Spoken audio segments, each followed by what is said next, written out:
Hold it up. Go on, have a feel. Oh, it's lovely. All right, we don't want to talk about messy cupboards that I No. have. What messy cupboards? And join and help in. Do. Come and join and help in. Come and join and help in. You know what he means. I appear to have forgotten how to speak. Well, you do have the most shocking handbag. Look. It's an embarrassment, but everything else has perfect neatness and order. And what I was going Does it look any different? Does it look like super duper? I hope. Look, I hope you think it looks super duper. Neil. You know that time is fine. I need to know the physical time. Oh. Ta-da! There's a massive clock on Dan's computer. I don't think you've seen these ones. What's a little clippy on? Little clip on. Oh, okay. You know. A little clippy on sounds much more cuter than Lucky Stitch Little Mark. clippy on.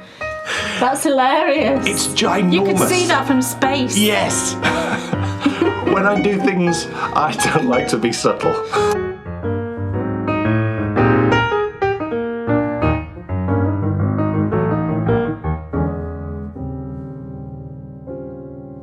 Well, hello.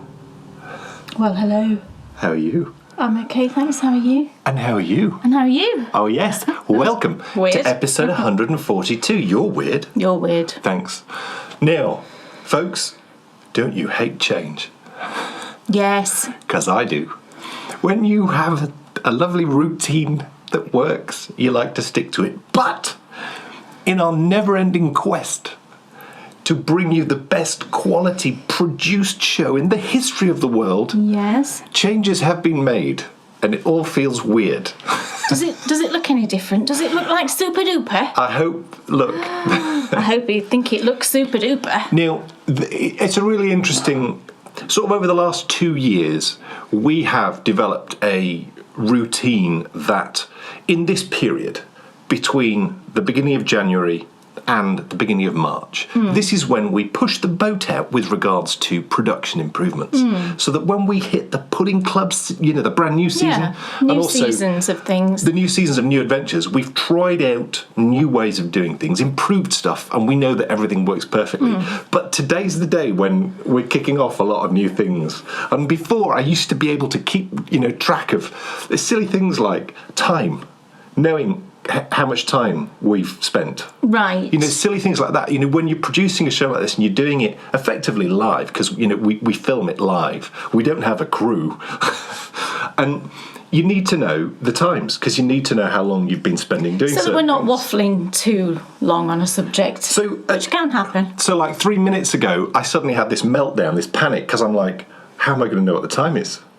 Because you couldn't see the time on the new thing. No, because the way we're monitoring the camera now, I can't see the time anymore. So can you see what I've done, Kay? Well, there's a time down there. No. That doesn't work. That time is fine. I need to know the physical time. Oh. Ta-da! There's a massive clock on Dan's computer. That's hilarious. It's ginormous. You could see that from space. Yes. When I do things, I don't like to be subtle. And it's got the Union Jack on it, which is very nice. Very patriotic. Oh, yes. So, folks, as Kay says, I hope you can see a difference, because what we've done today is we have amped up our picture quality about 150%.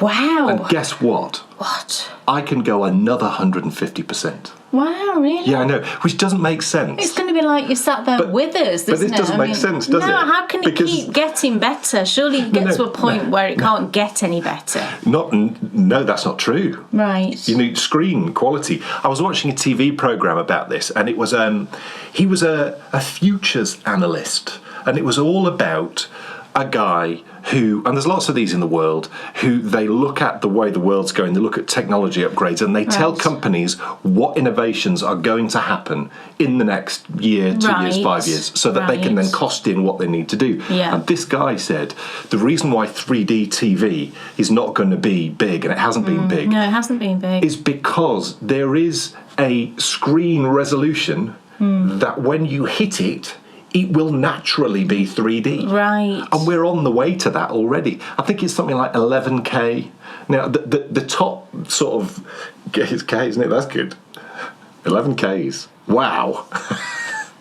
My It's always goodness. K though, isn't Yes. it? I mean, you're used to that. Yeah, that's very true. 11K, I think, is where that is. So no, it can keep getting better. And the beauty of this is what we're always about is when Kay shows. Give us a sneak peek of one of your amazing blocks. Oh, shall I show you a little crochet Yes, block? yes. What does this look like? Look, you see, we want that to look like you could reach out and touch it. So, folks, yes, this is our period of time where we try out new things and we get ready for these new seasons. But that doesn't mean we're resting on our laurels. It does not. Because this is now, traditionally, it's only the second time we've done it, but it's the Bakery Best Picture Show season. Oh, yes. We start today with a brand new film review. Oh, and it's a cracker. Oh, my goodness. Hold the phone. Sorry, I shouldn't. No, it's fine. Right, okay. Go for it. I don't want to give No. anything away. Well- It's phenomenal. Yeah. Absolutely must see. Shockingly film. so. You will find out everything. Just speechless, really speechless. You will. Brilliant. It's an interesting journey because it starts out where Kay is a little bit perturbed as to the choice because, as you may remember from the Bakery Best Picture Show, this is a show where it's all about one of us picking a film, for both of us to go and see. Yeah. And our challenge really is to try and pick something that we're both going to love. And it's my turn to start this season because last season it was Kay's turn to start. So I get to pick two this time. That's You all picked right. two last time. And this time you get to pick You one. picked amazingly well this time, so Well- I'm not going to complain. I already know what I'm choosing next time. And I have an inkling as to what it might be. Yes. And I'm also happy. Which is interesting because last year We struggled. it was a challenge. It was a real challenge to find some good films last year. We but enjoyed this- everything we watched last We year. did, absolutely we did. But this film we saw today has blown everything that we watched last year so far out the water, it's sort of not there. Yeah, just... oh, crikey. So Brilliant. stay tuned for that. But, talking of not resting on our laurels, we've hit January hard. And Yeah. do you know what? I think that, and I've decided, Kay, and I hope that you're fine with this, but I think that the radio show is back next week. Yeah. So have you listened A few people have asked, actually, when the next one is, so... It's next week? Yeah, next week. So do not miss that. And whilst we had one particular show planned, I think we should actually do a show all about positive inertia. It's about forward movement. All right, okay. And the benefits of positive inertia. And we're not going to be talking about running and walking, although that's very important because we need your help with our race to the moon. Yes. My goodness, what a start it's been. Yeah. Has it been for your team? Brilliant. Yeah, Excellent. we've got masses That's great. of finished objects already. I think from day one, people were posting finished objects. So, yes, absolutely. We need you. Remember that the knitting is our patron only knit along for the whole year, but the running and the walking is our open to everyone activity for the whole year. And I've got to say, we've done this now. I think it's the 4th year running we've done a physical activity, and it's by far the most popular one we've ever done. Brilliant. The groups are filling up so fast. But People want to build that rocket, don't they? And get to the moon. That doesn't mean I love the moon. It doesn't mean though that we don't need your help. Please do come and join because we've got to do more miles this year than we've ever done before, and we've got to do it in less time. Now it's interesting you saying how much you love the moon because I've never known a time with my running on a morning where the moon has been sat staring at me and looking so huge. Oh, the moon has just been beautiful these past couple of weeks. In the morning this is, isn't it? Yeah. So, because it's still, and sometimes during the day you can still see it all the time in the sky, but particularly, morning before the sun comes up and the moon's still there, it's been so bright and so big, and maybe it's close to I just find it, maybe it is a little bit closer. I don't know the moon's cycles well enough. It's a leap year this year, isn't it? So I don't know if that's anything to do with it. Probably not, but it's just been beautiful. It's been so beautiful, and it's something which I've never fully sort of realised before, that I think through my life when the moon is bright it's like hypnotic. Oh, yeah. And you love to look at the moon. I say hello to the moon every morning, don't I, when I bring you a cup of tea. I open the curtains and say, hello, Mr. Moon. We followed Mr. Spoon. Button Moon. Oh, that was such a good program. It was, yeah. Those were the days. They were. Oh, yes. So, yes, please do come and join us. But we mentioned there positive inertia. And what I meant by positive inertia is we've hit this year. And I think the beginning of a year is a challenging time because you've just come off the back of Christmas. Which is always, it's always busy in itself, isn't it? Christmas. And then you hit a new year and it's like the slate's wiped clean. And how do you start writing something on the slate? I think what has happened sometimes I think this happens with everyone, is it takes you January and maybe a bit of February to actually get going. Get going. Yeah. Well, what I found this year is actually, if you start the ball rolling, just pick something simple that needs doing and do it. And because the ball's begun to roll and you're making forward movement, it's really easy then to then do something else. Yeah, we've done a lot actually in the past. I mean, it's only the 23rd or something. Yeah. So I mean, we have done a lot this month, and actually I've not been well this past week, and I do think maybe it was a case of I think it's a build-up of all sorts. I think it's a build-up of a lot of things. So I've just had to do a bit of reassessing, a bit of reorganising, a bit of just calm yourself down. There's lots of different types of people in the world. Kay's the type of person who constantly feels inadequate, so she always feels like she has to do more. And so then what ends up is you have, through the many years that I've known you, you have a tendency to do this, where you push yourself to sort of I do. the edge, and then you pull back a bit. Yeah, and I've just got to stop doing that, really. I've got to stop. I think I've just got to be a bit more forward, sort of planning, and just stop jumping into things. I just get so many ideas, and I think, I'll do this, and I'll do this, and I'll do this, and I'll do this. That's where one of your many I just then books. Try and do everything, and you just can't do everything, can you? And sometimes you just need to have a talk to yourself, and it's where you should use one of your many books, because the worst thing I think you can do with a creative brain, and I say this to you all the time, but I don't think what you can ever do with a creative brain is stifle it. No, because I think that's when you lose your creativity. No, I'm certainly not doing that, but I'm just paring down the plans that I had. Slow and steady instead of, being the hare. I'm trying to be the tortoise. That, I think, is the perfect way to sort of sum all this up. Positive movement, positive inertia, moving forward is great, and steady movement forward I think will always lead to greater gains. As long as you are always moving forward, I don't think it really matters how quickly that is.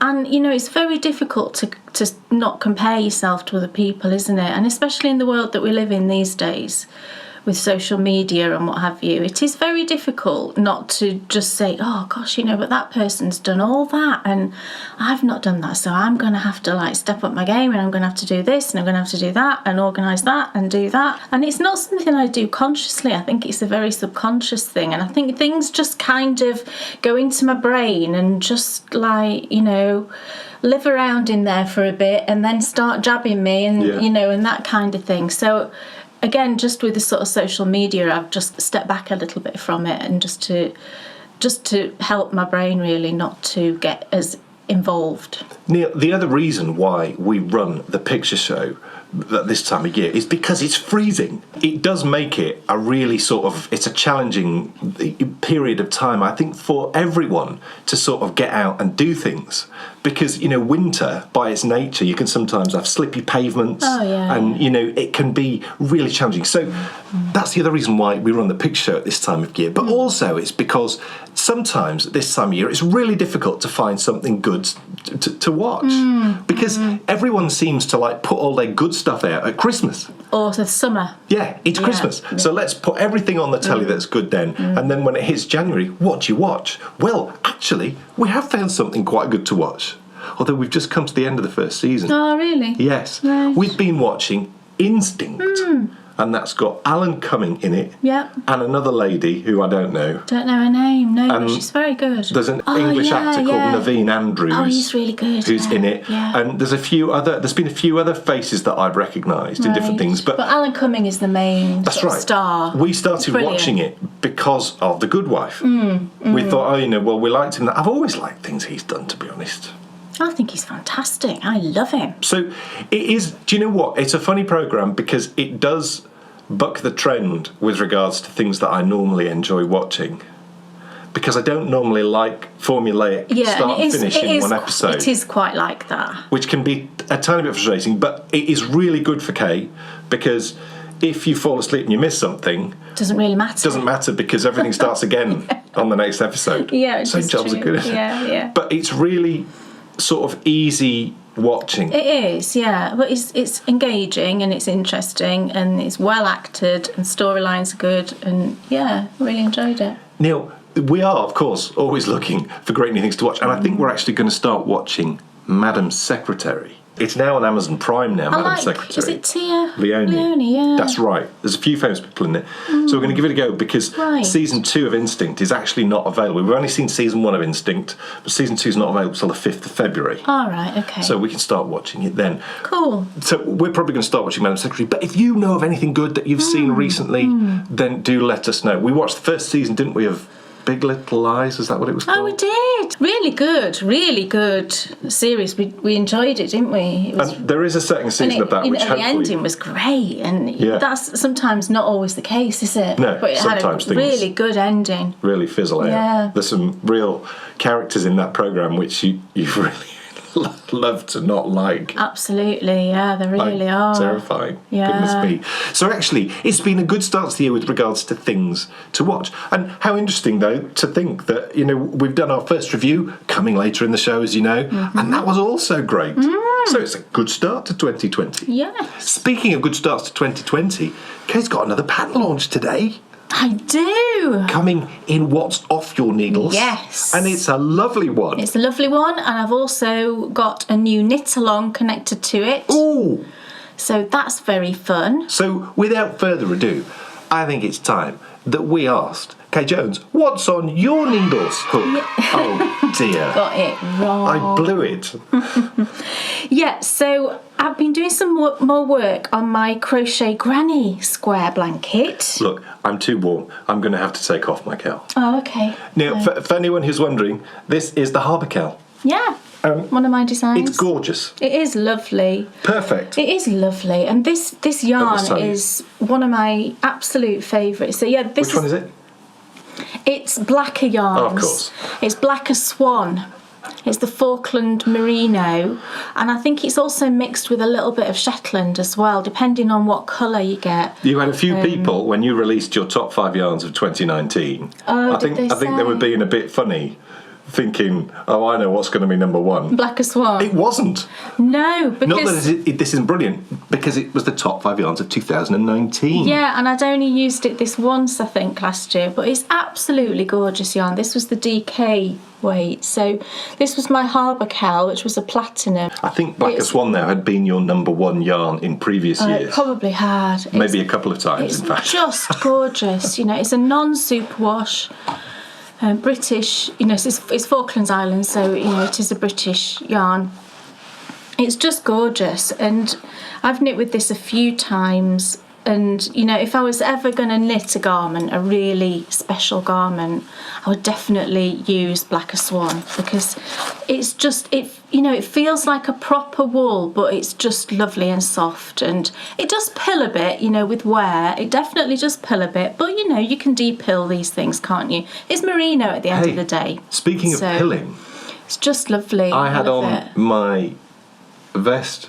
Oh yeah, the other your day, green and you vest. were saying how amazing that has been for not pilling. No pilling at all on that. And what did you use for that? It was just was it Alaska, wasn't right? it? Yes, it was. Was it drops? It was definitely, because you then said I should use that when I knit the Solia. Yeah, I think it was just Drops Alaska. Yes. His green tank top. Yes. And I looked under the arm here, no pilling at all. And you've worn it a lot. You wear it a lot through the winter, don't you? Now we get asked a lot what the pattern is for that, and unfortunately, it's a vintage. It's a vintage pattern from about the 1980s. So one of the old-fashioned paper ones. We've not seen it anywhere else. No. So it does make it a very special garment for me, though. Well, it does. Because no one else. That's true. Somebody must have it somewhere, I guess. In a loft. Probably, Moth-eaten from the 80s. Yeah, their grandpa probably wears it. Go on, show us what's on your hook. So, my Crochet Granny square blanket that I started last time, out of all the beautiful Sherry Iris yarns, I have crocheted some more squares, And I've purchased the yarn that I'm going to use to join the squares, and I've done just a little section just to join. I just wanted to make sure that the colour of the yarn was right and that the method of joining I'm going to use was, you know, was the best one that I could use. So I think these are all the squares that you won't have seen. Actually, what I should do is start putting a little clippy on or something, because I'm not going to remember which ones I've already shown you and which ones I haven't, but I don't think you've seen these ones. What's a little clippy on?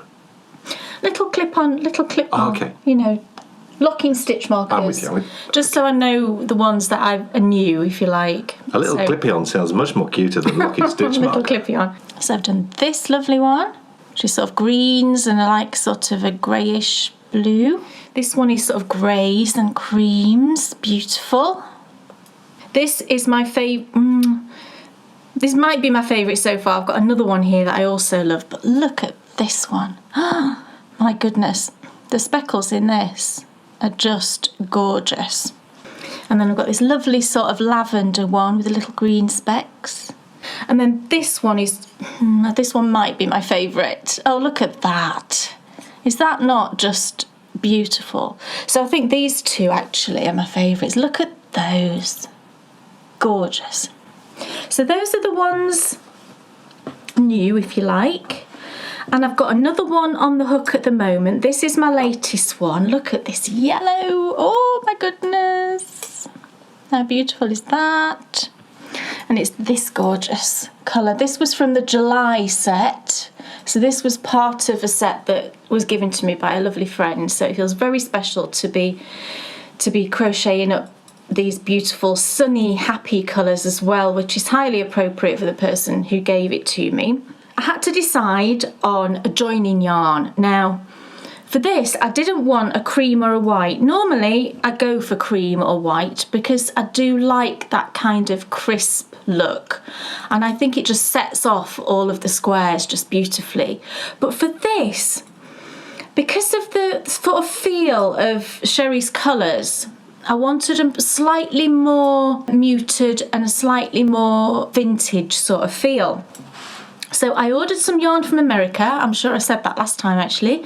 I ordered some Cascade Heritage from Jimmy Beans in America because this particular colour I couldn't find anywhere in the UK, sadly. It was out of stock at Wool Warehouse.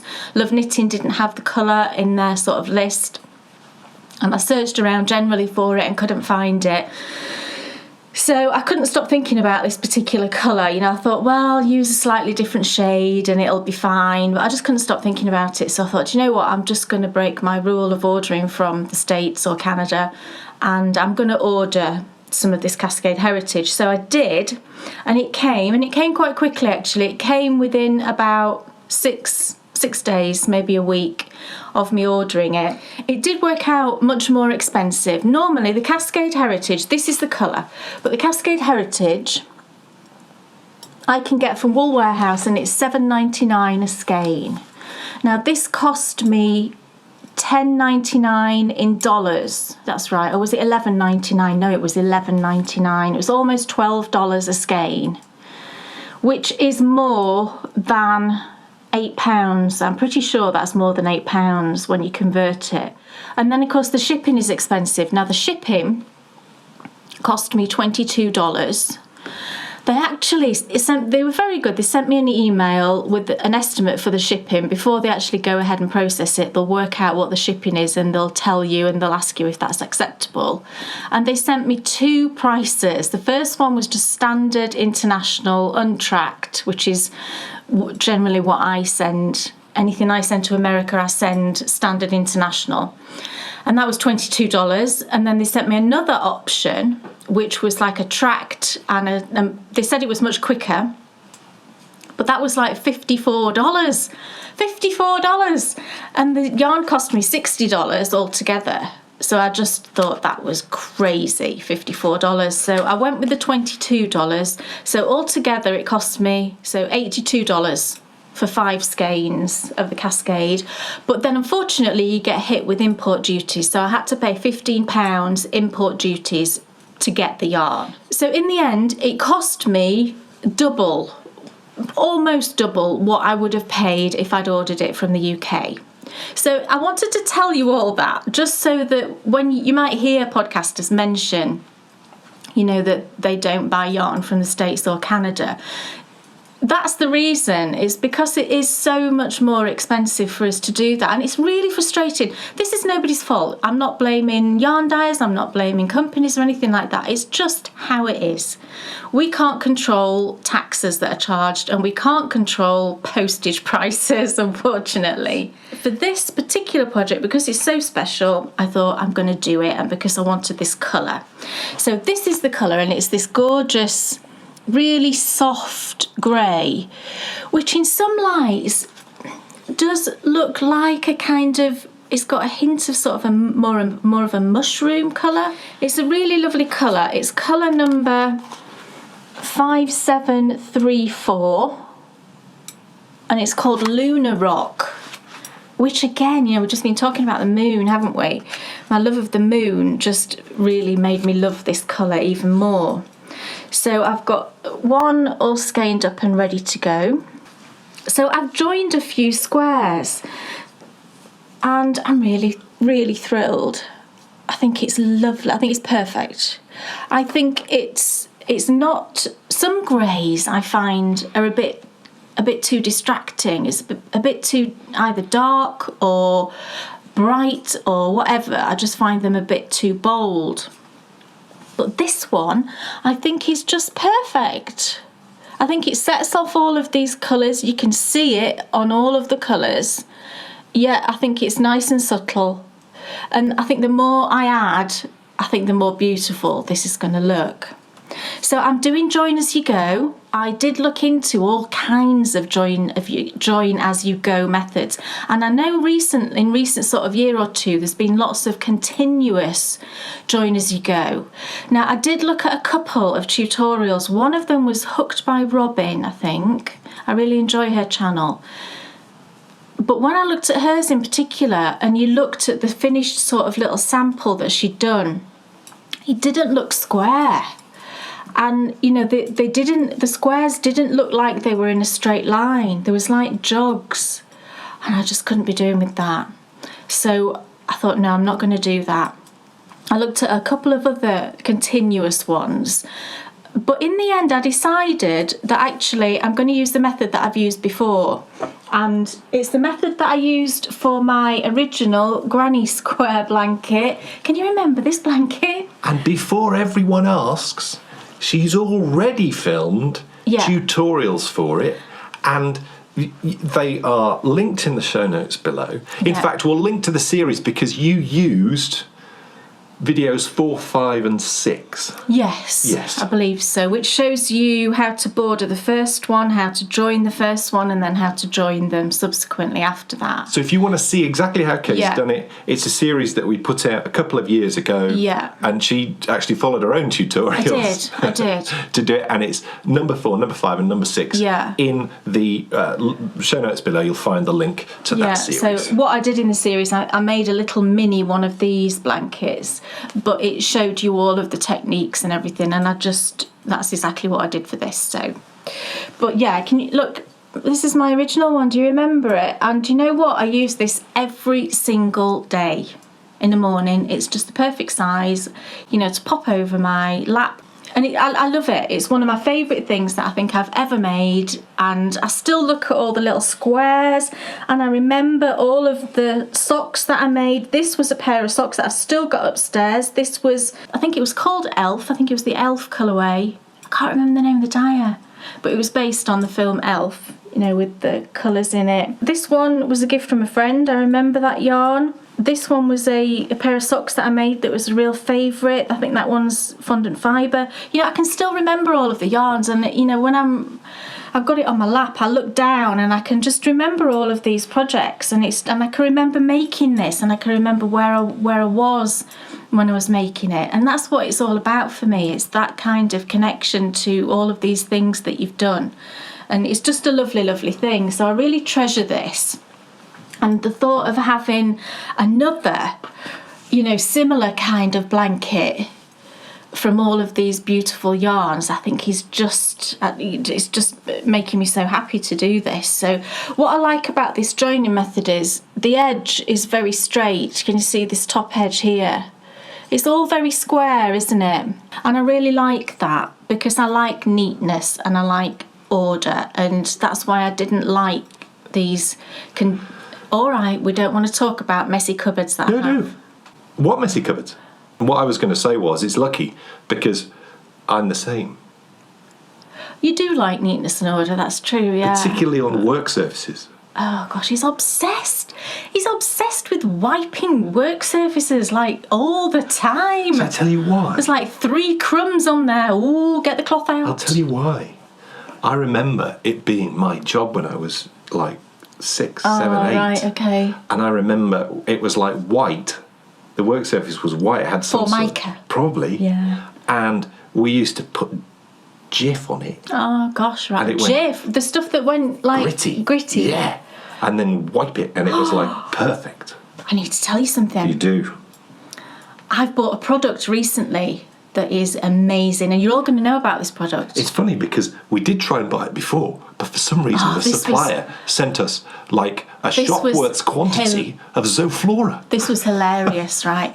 I ordered from Amazon some of this product, and instead of, it was before Christmas, instead of sending me that, they sent me 6 boxes of seasonal Zoflora disinfectant. And I was like, what's going on? And even on the invoice, it had the actual product that I wanted. But you know what? I was so happy to get like cranberry scented Zoflora. I just totally used it. It was brilliant. So I had a lovely smelling sink all over Christmas. But no, the product that I've just bought and is brilliant is called Barkeeper's something. What's it called? Friend. Barkeeper's Friend. And it's like a powder.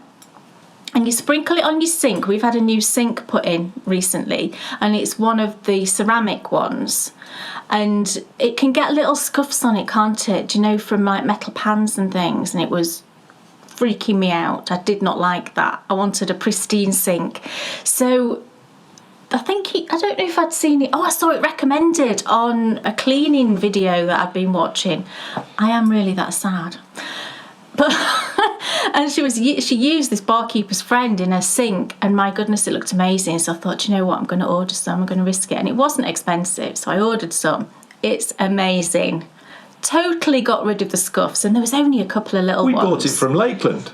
Oh gosh, I did buy it from Lakeland. We were in Lakeland, and I said, "Hey, look, there's that Barkeeper's Friend," and you went, "Okay, we'll get some." You're absolutely right. I think I'd thought about ordering it, but didn't because I didn't know if it would work. I remember because I also bought a huge packet of Florentines that I ate as we walked away from the shop. That's true, you did. That's true. It's delicious. So, yeah, Barkeeper's Friend, fantastic. Anyway, I digressed. So, yes, I'm using the join as you go, but you join each square sort of individually. And you do have a couple of ends to weave in on each square, but I'm just doing that as I go. Doesn't bother me one tiny bit because, you know, I join a square, I weave in my ends, and that bit's finished. And that's what I really like about this method as opposed to the continuous. Because you've got it with the continuous one, you've got to kind of plan, haven't you, to have your squares all in an order that you want to add them, and you've got to be ready to join them. And, you know, you'd have to put it down at some point because it was a huge blanket. You can't just do it all in one go. So what do you then do with the squares? Would you have to number them? It all just seemed a bit complex, whereas with this I can just pick and choose which square I want to add next. I can add it and then I can move on.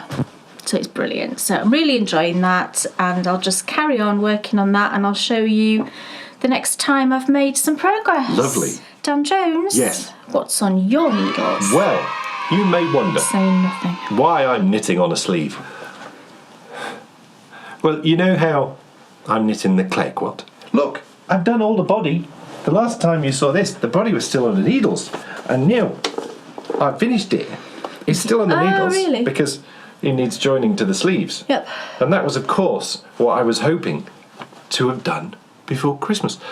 But I messed up. I didn't do enough increases on the arms. On the sleeves, yeah. So it's not like you could just do them then. Oh, I'll just increase. Because by the time you've done the increases, Well, you'd have a sleeve the length of the Sawyer sleeves. Well, you work through the increases and then you just knit straight. Yes. Until you reach a certain... because that's the shape of an arm. Yeah, until you reach a certain length. And I'd actually picked it up to join the sleeves for you. Yeah. And I just couldn't make the stitch count work. I was like, what's going on? Well, I've not done 2 of the increases. Yeah, and he should have increased to 78, I think, and he only increased to 72. So, because there was no way it could be fudged, because you've got the yoke colour work coming in, you've got to have the stitch count right. Yeah. So we had to rip them back. We did, but look, I've already done one, and it's only... It was ripped back to about here, wasn't it? So I did the rest of the increases, and I knit through it, and actually, it's much better, because that was in the period of time where anyone who's watched Return to the Centre of the Yoke will have seen me talk at length and show you the sleeves and say how unhappy I was because I was getting ladders. And it's because I went through that period of time where I was trying to adjust my gauge a bit. I think, I don't know what was going on. It was just a bad time. But I worked through it. And now I'm back to a much more even... And there's no ladders. I'm really, really happy. So I'm much happier with... And I just think the texture is much better, and it's just altogether better. And the other thing that we established was I knit them too long anyway. We think they were a bit too long. Yeah. Because we were very clever. We went and got out your jumpers that were similar in the construction. Yeah. And then we looked at the sleeve length. Yeah. And we considered also that it will drop a tiny bit. And it will drop, yeah, it will stretch. We also considered the fact that you'd rather have it slightly short than slightly long. I don't like sleeves that are like this. I know a lot of people do. I think when you're active with your hands, it's a disaster. They just get in your way. Yeah. And I actually don't mind if a sleeve is like this, is more sort of bracelet length. That's totally fine with me. I'm much happier it be like that than it be sort of like this. So, yeah, we just are sort of being cautious, aren't we, with the sleeve length and not being silly. So, ripped back, one done, second one up to 74, because that was back to 72, this one. So, up to 74 already, so done one increase, a couple more to go, and then knit through. And I'm trying to power through it, to be honest, because I am sort of really excited now to get onto the colour work, because it's been such a build-up. It's like... I know, it was a bit devastating when we realised it was more devastating for you than for me, because I don't know what it is with me. I do know what it is, and you all know what it is. I'm much more process driven, so right, yes, having to knit through these again, well, actually it removes some stress, because I get more stressed when a project's finished and I have to, because I don't like the starts of projects. Right. I find them challenging. Right. Casting on and getting the first few rows done. Yeah. That for me is much more stressful. Also, as well, I don't know. You have to go through the process of making the pattern work for you, like I did with the cascades, and you all know how much difficulty I had and how much frustration I had with that in the initial stages. So actually, to be able to go back and do it again, and do a better job, it's marvellous.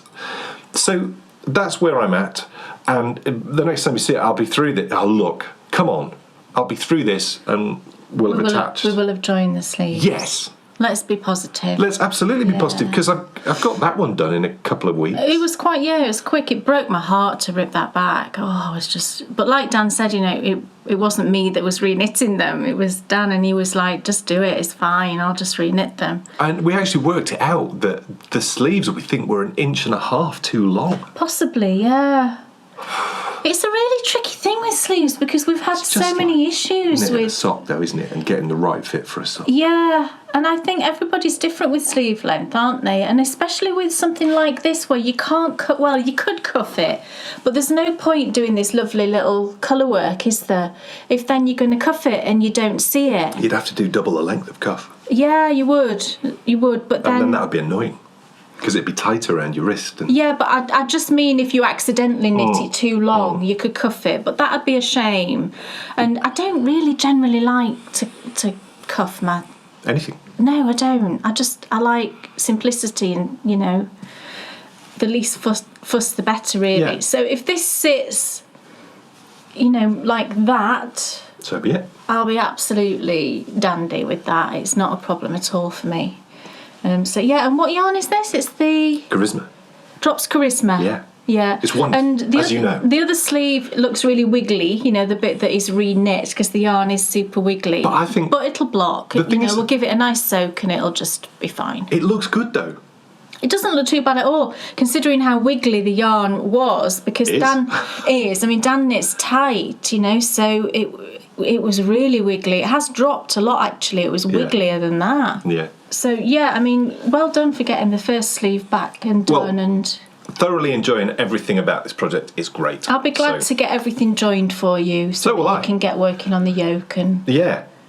we can then start panicking about the steeking, although I don't think it's going to be a problem. Not with your... I'm just going to sew. I'm going to get the sewing machine out. I'm going to sew up both sides. both sides. Yeah. I'll go over it up and down, a couple of times. Because we did do a bit of research months ago when we first started thinking about this, and more people have said to us that to do a machine for absolute security, and machine it a couple of times, especially for a superwash. Even though this is quite grippy for a superwash, I think, to be honest, I've seen people still doing a machining even when it's like a really belt and braces, sticky yarn. So let's just do that. We've got the ability to do it, so absolutely.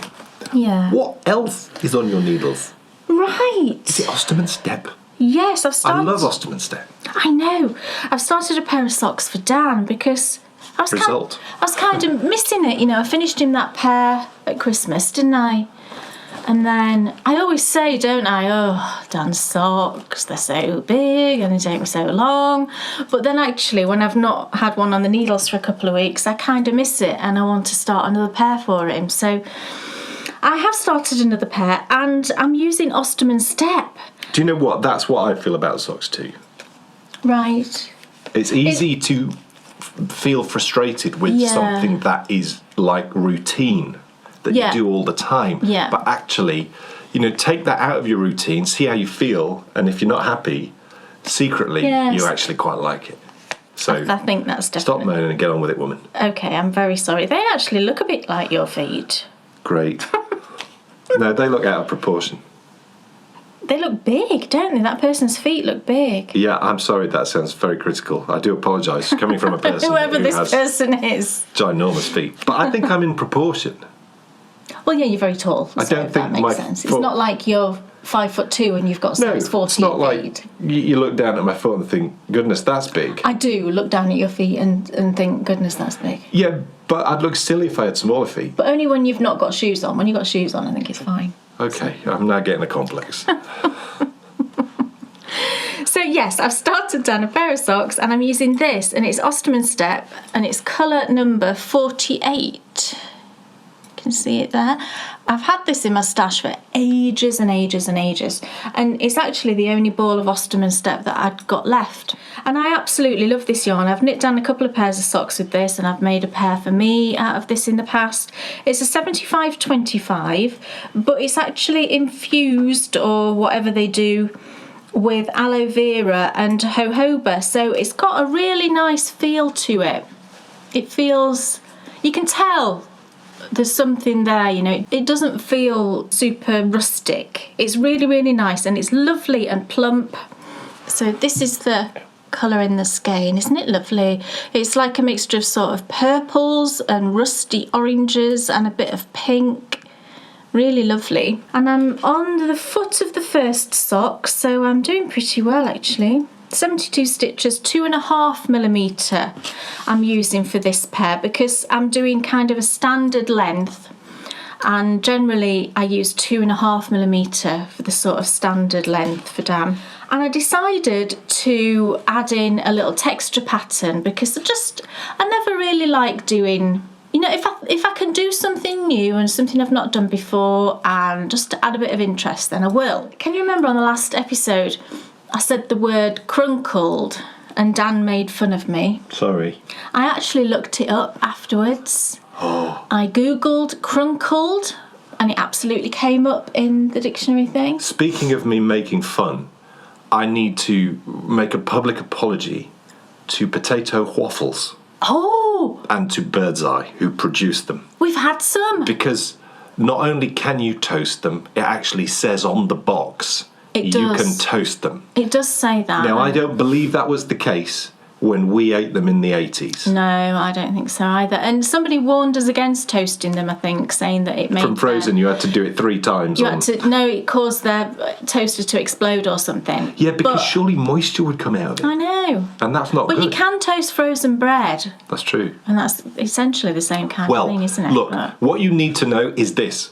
We had some. We did have some. And they were really good. Do you know, and Bryony had a couple as well to try. Speaking from people, as you know, who have difficulties with eating quite a lot of different things, you know, me personally, I ate it without a single problem. No, and it's really. I want more. Do you know what? I really enjoyed it. We had it for lunch one day. I think it should become a lunch staple for us. We had scrambled eggs and a couple of potato waffles and some baked beans. Gosh, sounds like a children's meal, that, doesn't it? Doesn't it? But do you know what? It was really nice, and I'd not been enjoying my food, and I really enjoyed eating that. It was just nice. Without doubt, they are waffly versatile. Yeah, we really liked them. So yay, potato waffles. So apologies to Birdseye, and also apologies to you, because Cronkled is the perfect description. So going back to that word, I'd got this word crunkled sort of stuck in my head, and it did, like I say, I googled it, and it's kind of an alternative word for crinkled. You all know that anyway, don't you? But I got this word stuck in my head, and stop laughing, they do all know that. It's you that just makes fun. It's these cutesy words, it's really fun. I got this word stuck in my head, and I thought, I wonder if I could produce a fabric that looks crunkled. That would be really fun, wouldn't it? Hey, look, I have. Oh yeah. Not by ripping out a jumper. Yes. Don't do that. And re-knitting it. It would look crunkled. Yes. No, don't do that. So I just sort of messed around with this texture pattern. I thought, right, I'm going to try that. And I charted it out. It's really simple. Charted it out. Started knitting it up. And it actually produced a fabric that I didn't expect at all. But I love it. And I've actually started another pair of socks in it. I loved it that much. So this is Dan's sock. It's kind of difficult to see on this because the yarn is so variegated. But can you see how it does look? To me, it looks crunkled. And if I show you, let me just scoot that here. If I show you the difference between the smooth bottom of the foot and then the top, you'll be able to see the difference between the crunkled and the non-crunkled. So there we go. Can you see how it looks lovely and smooth, and then the top bit looks crunkled? And isn't this yarn lovely? Can I just say, isn't this yarn lovely? And I didn't do a contrast heel or anything. I just wanted something simple and straightforward and relaxing. So I just went straight into the heel flap, and I think it looks fantastic. You know, where the stripes have just worked out. I think it's just brilliant. So because I loved it so much, this texture, I thought, right, I'm going to try it in a hand-dyed yarn just to see what it looks like. And I love this one equally as much. So I pulled out a skein of yarn from Sherry. This is an MCN, so it's 80-10-10 merino cashmere nylon, and it's called In Celebration of Lilacs. Sherry sent me this as a gift, actually, sometime last year, I think it was. And I thought this was going to work lovely. So I've only done the leg on this one. I'm ready for the heel flap. I paused because I just wanted to have a think about which heel flap to do. But I just love how it looks. Look, can you see how it's produced this kind of, they look a bit like... Oh yeah, it's great. 1, 2, how many sides does that? 1, 2, 3, 4. They look like a bit like elongated hexagons, don't you think? I'll tell you what that looks like. What does it look like? Corn on the cob. Corn on the cob. It does look a bit like corn on the cob, you're right. But it's so squishy. I said to Dan the other day, I think this is the squishiest textured sock I think I've ever knit. And I've knit a lot of sort of textured socks, blueberry waffle and all that kind of thing. And this to me it's just so squishy. And actually, before I say, I'm going to write this up as a pattern because I'm just enjoying it so much. And I think the most important thing for me when I'm designing a sock is that I really like the design to be very versatile. I've said this before, but if I can come up with a design that I know will work well with lots of different types of yarn, then that makes me really happy, because it just opens up a whole range of possibilities for people. You know, you don't look, some patterns I think you look at and you think they're absolutely beautiful, but I've really got to think, have I got the right sort of yarn to show off that design?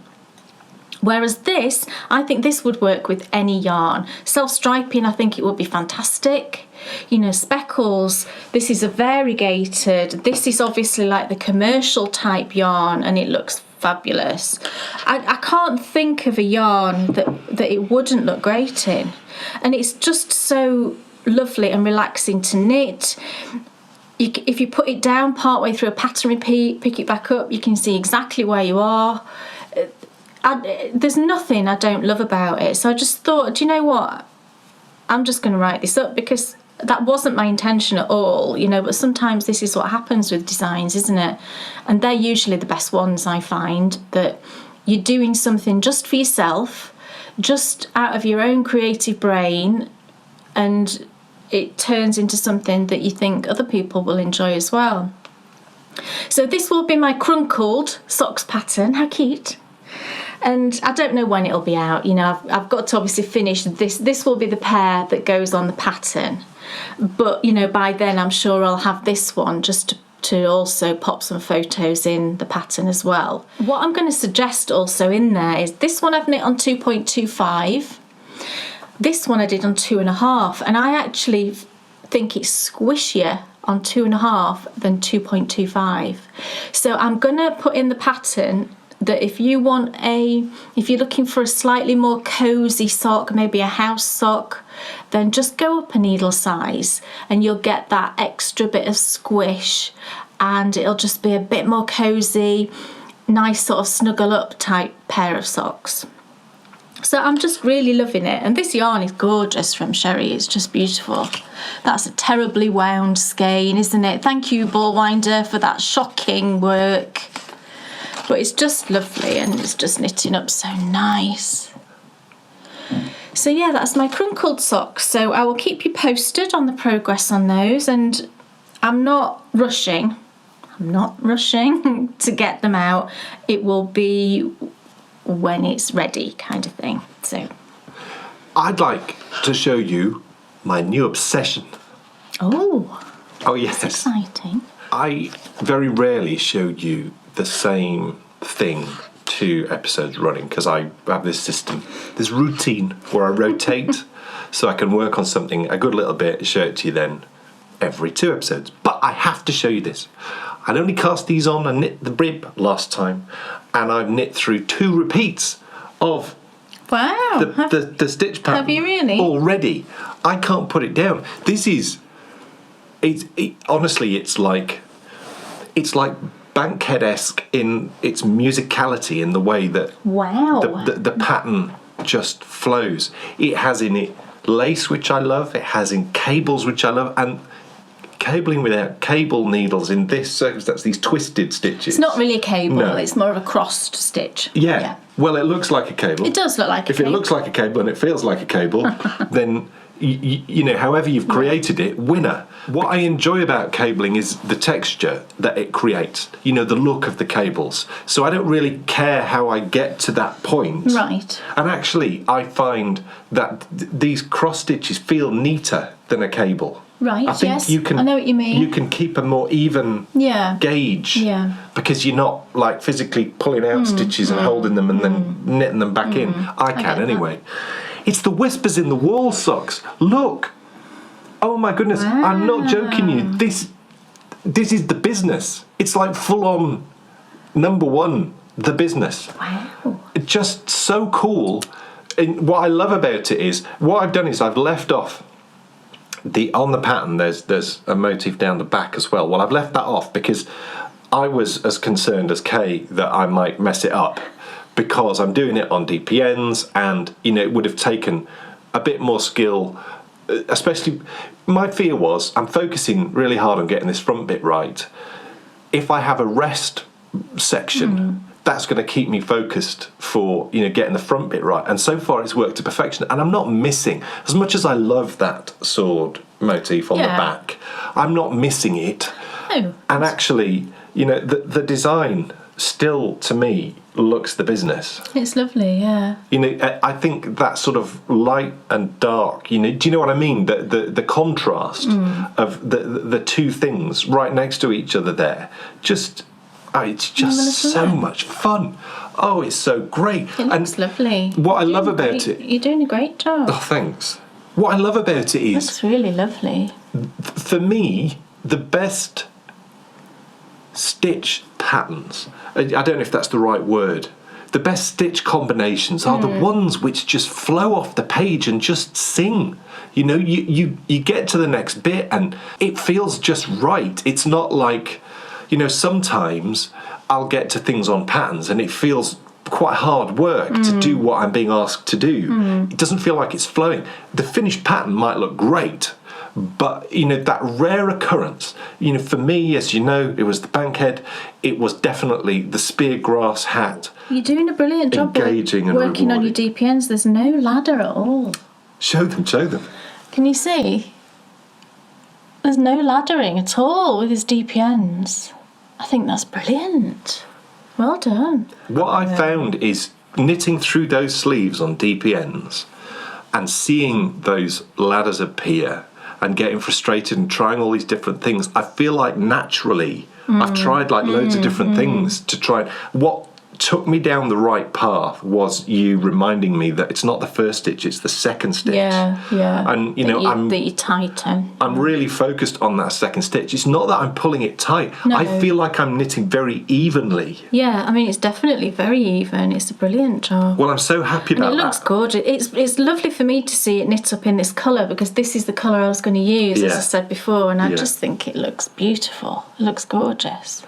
I can't begin to tell you. It's the first time I did try that Laura Neal pattern, the dragon something or other. Oh, you did. That which was so challenging. I mean, it's really complicated. Really hard, and I thoroughly enjoyed the lace elements to that sock. So having the little bits of lace that are in this combined with those twisted stitches, it's just heaven. It's so great. And wow, the most wonderful thing about it is, I, like I've said already a couple of times, any pattern which feels like music, then I'm just gonna love it. You know, just because of my background, my musical background. And, you know, I always uphold that. I think that's one of the reasons why I think knitting worked for me and my brain, because I do believe that knitting patterns, certain knitting patterns, I would say really good knitting patterns, are the ones which feel like music because they're structured in the same way. You know, a repeat is like an 8-bar chorus or verse, or, you know, whatever it might be. Your cast on might be the introduction. Your cast off might be the outro of a song. So you can definitely get that sort of musical link. And the yarn that he's using is this gorgeous Regia. It's the Merino Yak. Oh, it's beautiful. Can you see all of the flecks in it? Just gorgeous. And it's Merino Yak 4-ply. And the colour is 07513. That sounds like a telephone number. It does, doesn't it? Did you used to be able to remember telephone numbers? I did. Yeah. I can still remember, like, all the branch telephone numbers of all the branches of the bank. I can't remember. Sort codes. I remember all the sort codes. I can't remember telephone numbers before the 1 came in. Oh, yeah, I know. And that's weird, isn't it? The 01 now, for our area codes, it went from... They put a 2 in front of everything, though, didn't they? No, that was only in certain parts of the world, like Sheffield. Yeah, in Sheffield, yeah. And I think that might... There might be some other parts of the world. So it was like I've got no idea. Sheffield's 01142. Well, also, that's just weird, because that's a weird code. 0114. Because codes are normally, like the code for York is 01904. Yeah, that's how the majority of the country's codes are geared up. 01 something. Right, well, Sheffield 01132. No, it is. It's 01. It isn't 01, isn't it? Yeah. 0114. Yeah, 0114, 01904, that's totally different. Oh yeah, there's one see more. what I mean? There's one more number. Yeah. Oh, I don't know. I don't understand why they changed numbers. It's probably because they needed more numbers or something. We're watching Downton Abbey. That's exactly why. We're watching Downton Abbey the other day, and it's really funny. It's the series, and it's when they get the telephone, and I love it. I love it when Carlson picks up the phone. Yeah. Because he's practicing, and he gets through to the switchboard lady. Switchboard operator. And she says her name. Yeah, yeah. It's Mrs. Hunt. I'm on the switchboard. What number do you want? Those were the days. Yeah. And for years, Hull kept a switchboard. Oh, really? Yeah, I mean, I'm not even certain if they've got rid of it. With people on it? I think so, yeah. Right. I know it was famous. That's amazing, isn't it? It certainly is I'm sure it's in the last 10 years it was still there. It's phenomenal. When I worked in the bank in Sheffield, it's a big branch that's still there, thankfully. It didn't close with all the recent closures. But we had a switchboard operator. She's called Joyce.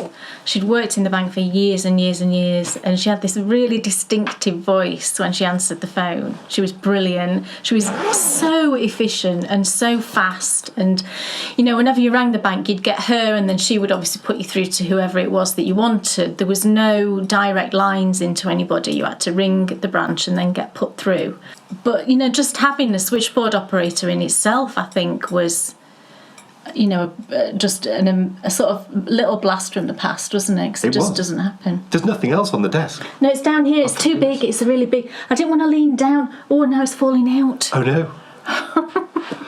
Show us. What is this? Well, it's huge. Well, this is my Bits and Bobs blanket that I've picked back up because do you know what? I have finished a number of things, actually, which is kind of miraculous in one way.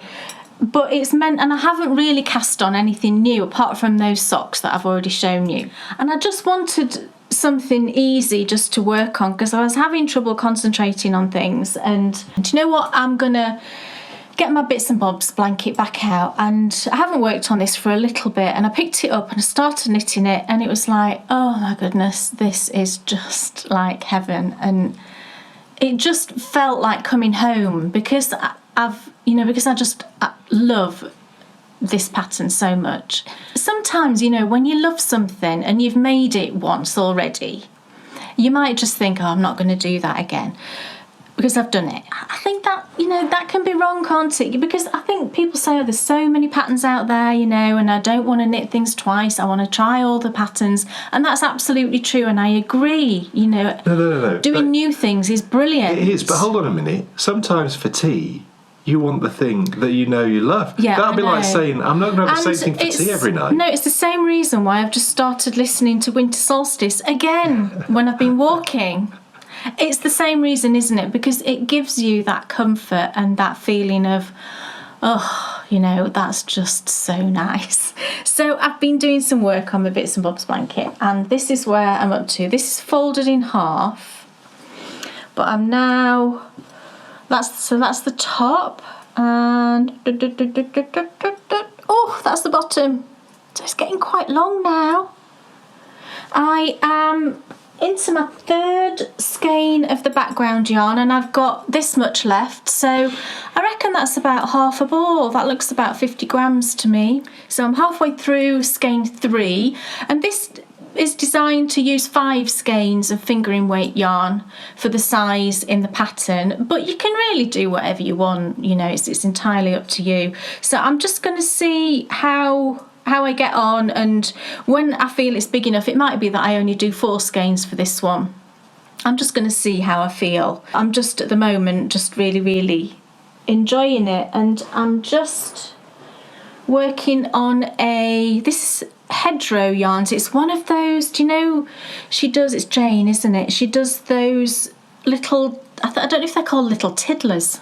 They're like 10 gram minis, and she sort of doubles them over and they end up being this kind of long. They're absolutely adorable, and I often buy a pack of 5 because I think they're like £8.50, which is a brilliant, really nice little treat, isn't it, to have. So I'm working in this colour at the minute, which is gorgeous. It's like pinks and blues and greens with a bit of orange. It's really nice. So I'm about halfway through that 10 gram, and you can see it at the top there. It's that kind of bright little pop that's coming through. And it's just lovely. It's just such a comforting thing. And I'm actually, at the moment, I've been magic knotting Normally I don't magic knot for this blanket. I would just weave in my ends. But again, just for simplicity and ease of continuing, I just decided to magic knot the last couple, and it's worked out perfectly fine. You can't see the magic knots at all, the little knots, because it's such a squishy, thick fabric. They just kind of disappear in there. And touch wood, I've never had a problem with using magic knots. I've used them in several blanket projects and never had a problem. So hopefully all will be fine. So I'm just really enjoying working on this. And the other reason I picked this up is because it's connected to something that I'm going to talk about in What's Off Your Needles. So it gave me the motivation to do something connected with that thing that I've finished, and that'll all become clear when we get to What's Off Your Needles. So that's the sort of last thing I've been working on this time, is my lovely bits and bobs. Folks, it's time for the return of the Bakery Bears Picture Show, and yes, that means the Chair of Truth is back, but in a twist. It's a brand new Chair of Truth, so shall we go and meet it as we take a little walk down to the cinema and see what's on.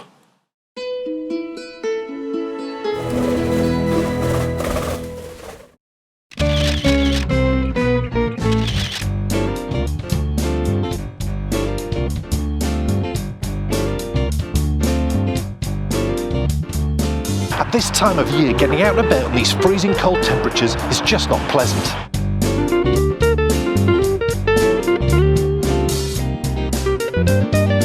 But there is of course one place where you are guaranteed a warm welcome.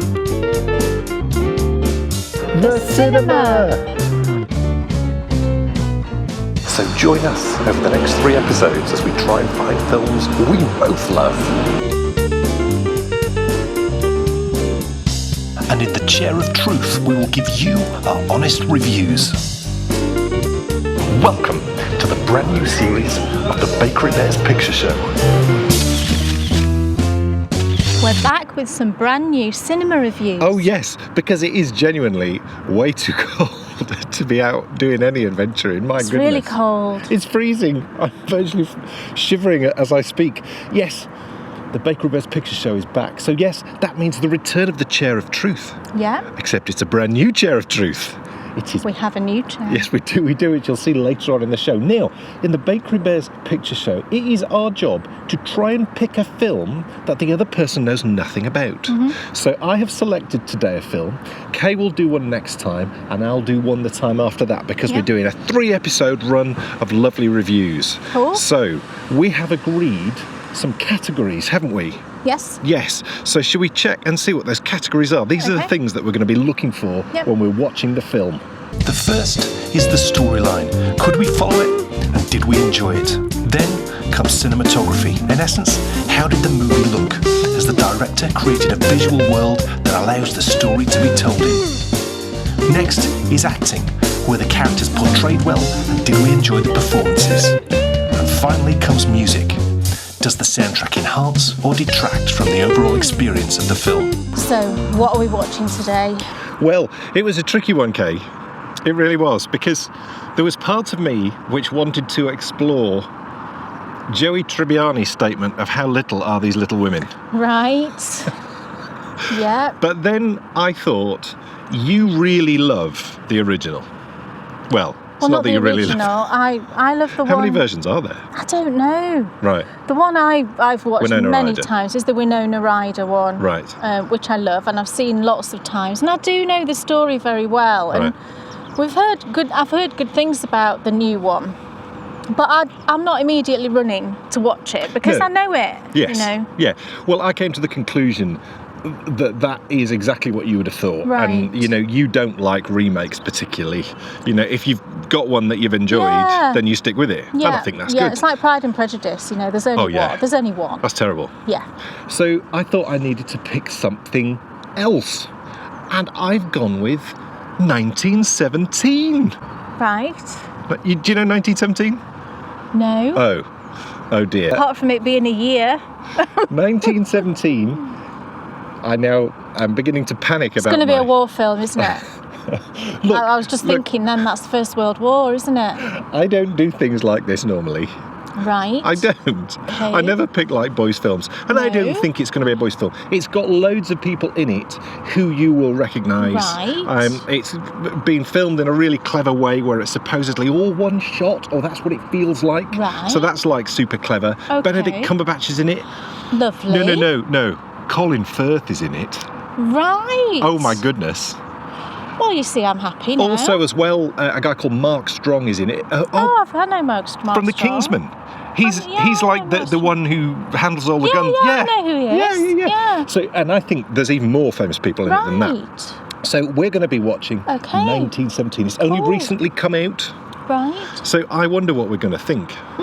Because that is really, that's the trick. Who made it? Is it Sam Mendes? Oh, right, okay. I'm not completely sure. Well, he's very good, isn't he? Well, he is. He did a Bond film. Skyfall. Did he do Skyfall? Look at her go. How do you know that? How did I pluck that one out of nowhere? That's really funny. So, yes, should we get in and get warm and let's see what this film is like? It's freezing. Let's go.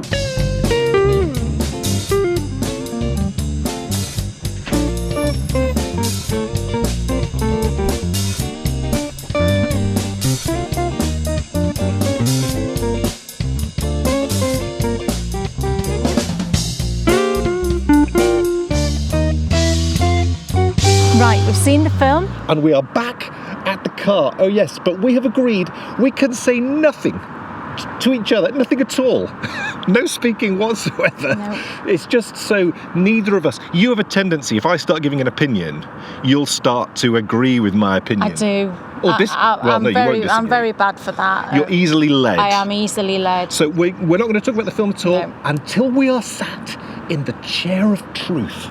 So this is our chair of truth. Oh yes, and it's from this position that we can only tell the truth. We can only give you our honest opinion. So the door has been shut. Privacy is guaranteed. So I know that I can tell you everything I really thought about the movie that was 1917. So, what did I think of the storyline? The storyline for this film is basically the story of two soldiers who are given a mission, a order from their commanding officer to take a letter from the sort of, I don't know what they're called, but from the trenches where they are, over sort of no man's land, through the German trenches and over to another English sort of group of soldiers who are about to sort of go into battle somewhere else, and they basically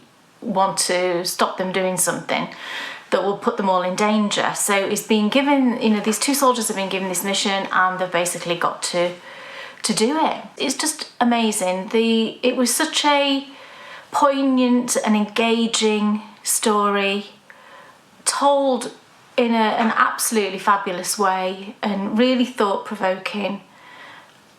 And I thought it was absolutely amazing. I thought it was a brilliant storyline and something that I will certainly remember for a long time, if not forever, to be honest, because it really is something that captures your thoughts and your mind, and you just think, my goodness, I cannot believe that these things actually happened and these people did all these incredibly brave things so that we can all live the lives that we live now. So I thought the storyline was absolutely spot on. This film is done in a way which really is quite breathtaking, because within moments of the film beginning, you're off and you're flying and you're into the story. But it's constructed in a way where at no point do you feel that you are being dragged along or left behind, or things aren't moving too fast for you. So it's very easy to sort of get into the film and to take off into the story. What I really liked about the way the storyline sort of, it was simple. I've seen an awful lot of war films, and they can get bogged down in politics, they can get bogged down in the sort of army side of things. Well, this really didn't do that. This focused completely on these two sort of amazing lieutenants, privates, really, really straightforward soldiers who were given the job to do, and it was how they got on and got it done. The storyline always felt really realistic. You were never sort of pulled out of the story of these two amazing characters. The storyline was really clever. It progressed in a way which was really easy to follow, and you couldn't help but absolutely buy into what was going on. I just loved it. I thought the storyline was tremendous. The cinematography was just breathtaking. I've never seen a film like this before in my life. It was filmed in a way where you didn't think there were any cuts. It was like one continuous shot. And so because of that, what you got was the most realistic view of what these guys were seeing that you could possibly get. Because the other thing that they never did with the cinematography was they never pulled it off up high. They never put you in situations which the majority of films I can think about do, where you're seeing like a bird's eye view or a high up view, or maybe in a plane, but you didn't see anything like that. This was ground zero, right with these guys the whole way through the situation that they found themselves in. But what impressed me so much about the cinematography was how it captured the horrors of war, whilst also, and I can't believe I'm going to use this word in its correct context for the first time in my life, the horrors of war against things that you would see in normal life. That juxtaposition of the horror with the normal was unbelievably jarring. For me, it felt like an extremely realistic view of the war, because whilst it was glancing over terrible things, it was never doing it in a way where you weren't given the time to sort of prepare for it. And so, do you know how some films, it's like shockingly gruesome? It puts you into situations which I'm certain will have been absolutely awful, but because we're coming at it from the world that we live in now, it's very hard to imagine what that would have actually been like. And I think war films sometimes, they can lose an audience when it becomes about the sort of visuals, the action sequences, the gruesome element. Because for me, with any successful film, and for any film that is trying to get across a story which will stay with you for a long time, it needs to really focus on that human element. And that's what this film does superbly. So whilst you see the bad stuff, you see it in the way that a person flowing through it would have seen it. So the cinematography, I think this was the film's strongest point, although I don't think there were really any weak points in the film, but I definitely would say that the cinematography was, for me, the most... I can't really think of the word, because it was just so powerful and overwhelming the way that it was filmed. It really made you feel like you were there with them and you were following them around. It's like you were sat on their shoulder and you were right there.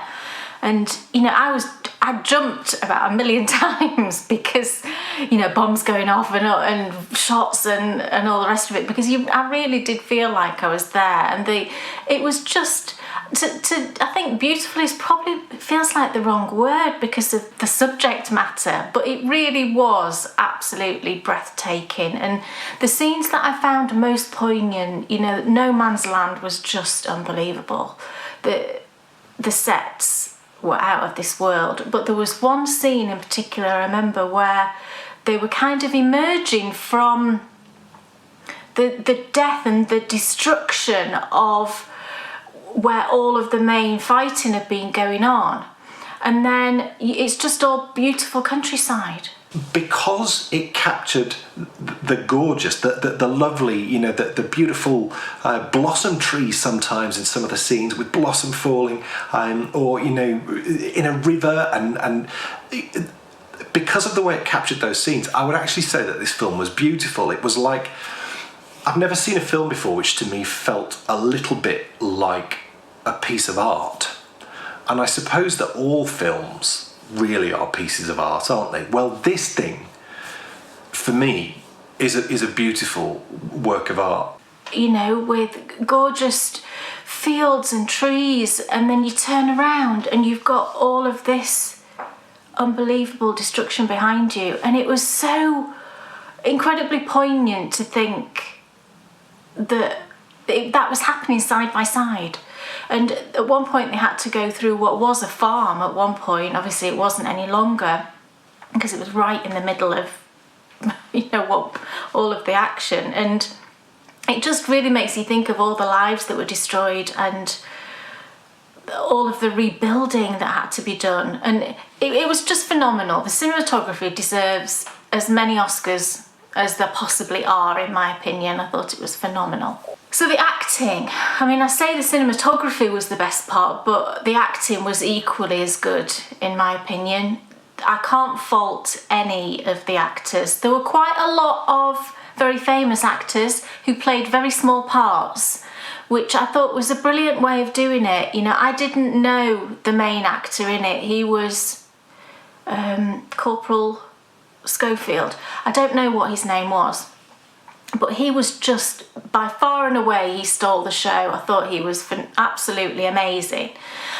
But the sort of little cameo roles of all of these famous actors was brilliant, because it didn't detract at all. You know, they didn't steal the show. Some actors like to do that, I think, don't they? You know, oh, I'm here, you know, let's just show off my talents kind of thing. And it wasn't like that at all. They were just there playing the part, and it was perfect.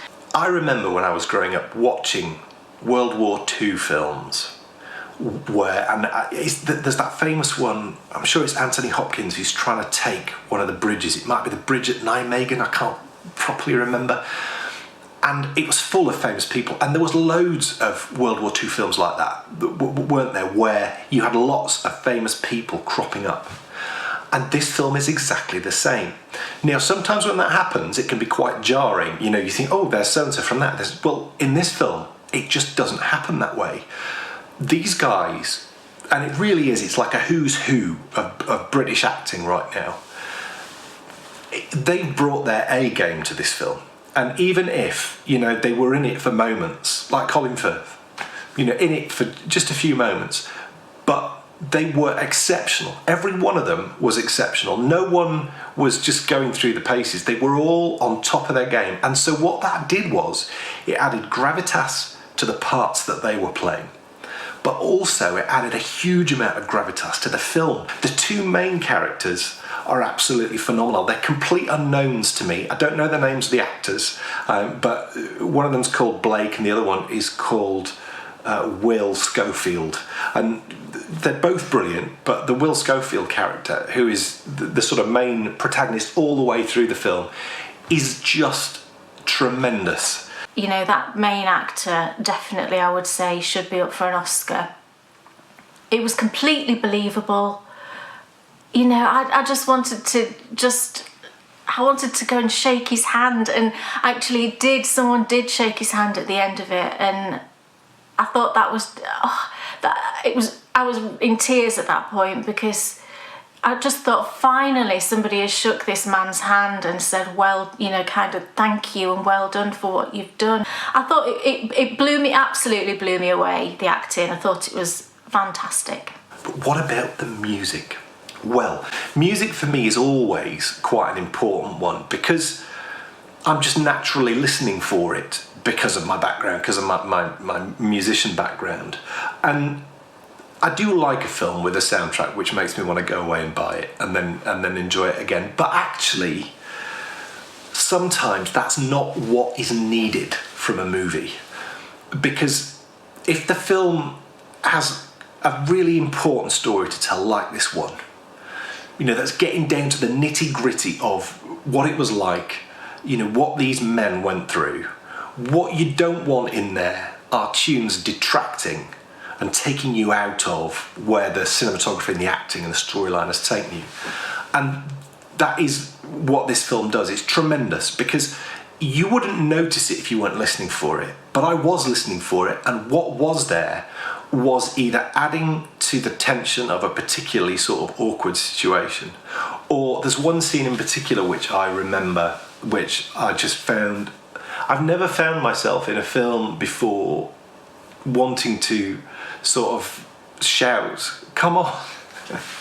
There's a scene where the Will Schofield character is running along the top of a trench line as people go over the top, and there's bombs going off and all sorts happening, and the music there is that sort of stirring, patriotic sort of, you know, that sort of dramatic, and there was a real theme there, and it was really well composed, and it was tremendous. So the moments where the movie called for a sort of swell of emotion, or for, you know, the sort of the tense bits, you know, something needed just to add to that sort of tension, the music was perfection. And I don't think it's a soundtrack that you would listen to, you know, whilst you were having your tea or anything like that, but I thought it was completely appropriate and fit in perfectly well. So yeah, I thought it was great. So final thoughts on this film. I unexpectedly loved it. I didn't expect that I would like this kind of film. A war film's not really my thing. And although it is a film about war, it's not just about war. It's about courage, and it's about loyalty, and it's about friendship and bravery, and just the beauty of life, really, in a situation where you're surrounded by death. And that kind of sounds a bit dismal, but it wasn't. I didn't find it depressing at all. I found it really uplifting, really inspirational, really thought-provoking, and something I think really that everybody should watch. And in particular, I think that young people should watch this. You know, if you've got a teenager who is moaning about the internet being cut off for an hour, or, you know, they've got to make their bed, or they've got to do their homework, I think this would be like a huge reality check as to what life has actually been like for people in the not too distant past, and really how lucky we are now to be able to live as we do. So I think it's a great educational film as well, and really I would recommend it to anyone, apart from really young children. You know, it's 15, and I think that's the sort of age that I would say, and 15 and above, and I think you're absolutely fine. I can only give it 1 star rating, and that is 5 out of 5. I thought it was fantastic. This is a really tricky one, because this is not a film that you would put on a Sunday afternoon to relax to, because it's just not that type of movie. This is a film that's been made to tell a story, and granted, you know, that a lot of it is fiction, but it's fiction set in fact to help us understand the story of World War One, and my goodness, it does that to absolute perfection. And that's the reason why I say this is a film that everybody should see, because I think that we all need to understand the sacrifice that these guys made, but also how the world got to the point that these terrible things happened. And I think it's the most important that we make sure that nothing like that ever happens again. And that's why I think that everybody should see this film. I find myself calling this film beautiful. It really was. It was just breathtaking to look at. And so because of that, I can only give it 5 stars and recommend it to absolutely everyone. So that's it. 1 down and 2 to go.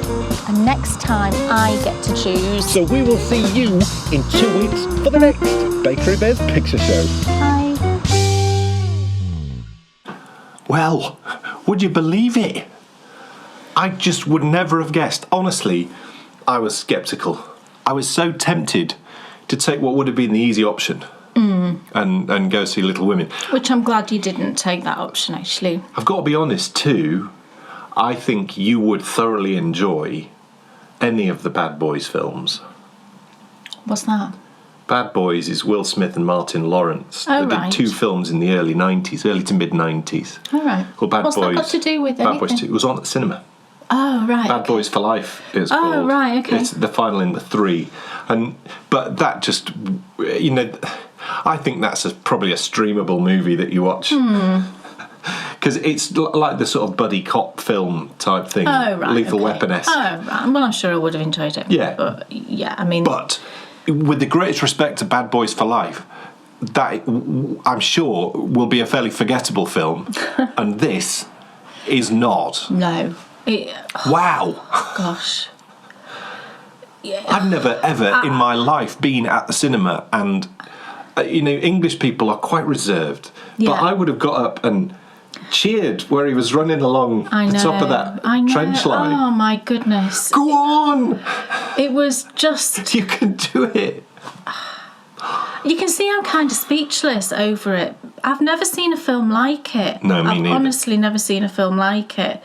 For the, the storytelling and the acting and the cinematography and the feeling of reality. It just felt so real and so believable. Yeah. And great. So it was heartbreaking, just heartbreaking thinking of all these things that did actually happen, and the trauma and everything that these people went through. What is so unbelievable about really World War I or World War II or plenty of other times of challenge, that the world has faced, is there will be literally hundreds and hundreds and hundreds of amazing stories that could be told. Oh, absolutely. There's so many.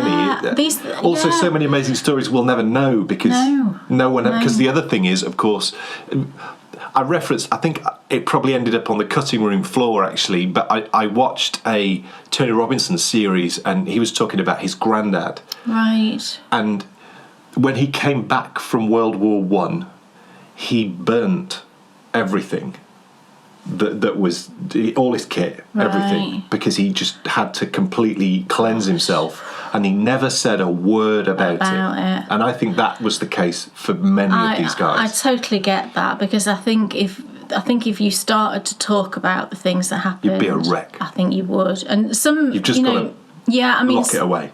Well, some men would. I think a lot of men would do that. I think some would have been different, but I do understand why. Yeah. Why they would feel like that. But, we're saying this and it makes it sound like it's a terribly distressing film. But, do you know, it wasn't. It was great. I found it incredibly uplifting and just so kind of inspirational for your own life and just thinking about how lucky we all are now and making the most of life and that. Just thinking about what you can achieve, when you think about what these people achieved, what these men achieved, and what, the character in the film achieved. It's just... So what a great start to our little series of The Picture Show. And I have a feeling that next time will be polar opposite with regards to the feel of it. Feel of it. It's a completely different film. But I'm guessing what I think Kay's going to pick. I'm only guessing. But if she does pick the film that I think she's going to pick, I think we could be equally as impressed with the way it's been shot. Yeah. Because there seems to be a lot of films coming out at the moment. Very fun.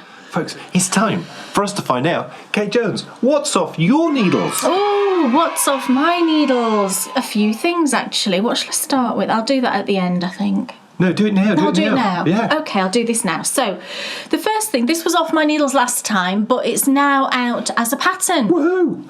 And it's my Bits and Bobs cowl. Yeah, and I've been wearing this, actually. It's so gorgeously snuggly, and Bryony loves this as well. She thinks it's like something that someone would wear on Star Wars or something. But it's my Bits and Bobs cowl. The pattern is out now. I had 4 amazing test knitters.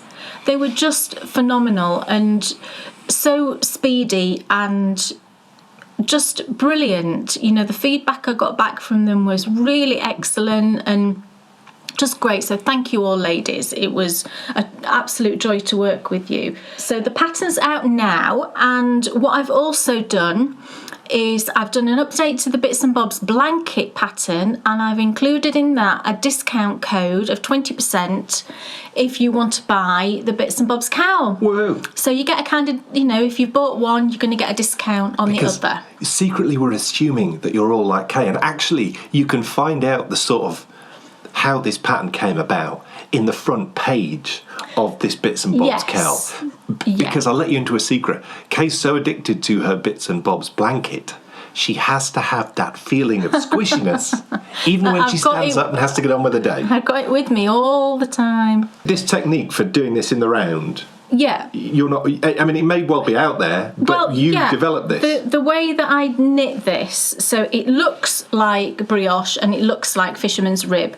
Both of those look kind of the same, don't they? Brioche and fisherman's rib, but it isn't knit like either of those two things. It's a very, all of my test knitters said they really enjoyed it. One test knitter had cast on another one straight away, which I thought was just brilliant. I loved that. Yeah, it's not knit in the same way. It's really relaxing to knit. There's no worry about the whole brioche, none of that business. But it looks, it looks the same to me. It's got that same look. It's got the, the super squishy texture. So what I thought we would do, because I've updated the Bits and Bobs blanket pattern with that discount code, which is valid for a year. I've made it valid for a year, so you've got plenty of time. If you have bought the blanket pattern, if you didn't want to buy the cowl straight away, you've got a year to buy it, and that discount code will still be valid. I thought we'd have a little knit along, and I'm going to call it the Bits and Bobbing Along cowl. How cute. Should we do some bits and bobbing along together? And so what you can do in this knit along is you could knit a cowl, of course you could, but you can also work on your Bits and Bobs blanket. So if you've got one ongoing at the moment, then you can include that within the knit along. You can start another Bits and Bobs if you've knit one already and you've fancied knitting another one, so you could cast on another one.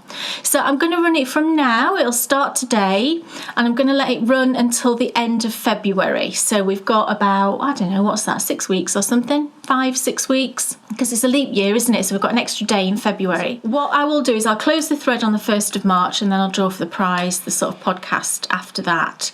And I've just opened one thread on Ravelry, and in that thread you can post your progress, you can post chatty things, plans for how you're going to knit your cowl or your blanket, you can post progress photos, and you can post your finished photos if you're knitting a cowl, or it might be that you're close to finishing a blanket and this is kind of the push to get that blanket finished. You've got 5 weeks, you might be able to get it finished. And I will draw prizes from that thread, so it gives everybody an equal chance. Even if you haven't finished your item but you've been working on it, then I think you should have an equal chance to win the prize. So all of the details that I've just said will be in that thread. So one prize that I'm going to have, I've got half of it but I haven't got the other half. I've put together like a little Bits and Bobs cowl kit. So I've ordered a skein of Cascade Heritage, which I should get today actually. It's in a grey. It's not that same Lunar Rock, obviously, because I couldn't get that in this country. I think it's just called grey. It's a slightly deeper tone to the one that I'm using for the crochet blanket. But I thought it'd be nice to have that grey because I've chosen to add it to this set of minis, and I think the two colours together will look lovely. This was some minis I purchased recently actually from Hedgerow Yarns, and it's in the Patchwork Pals. Was that right? Pocket.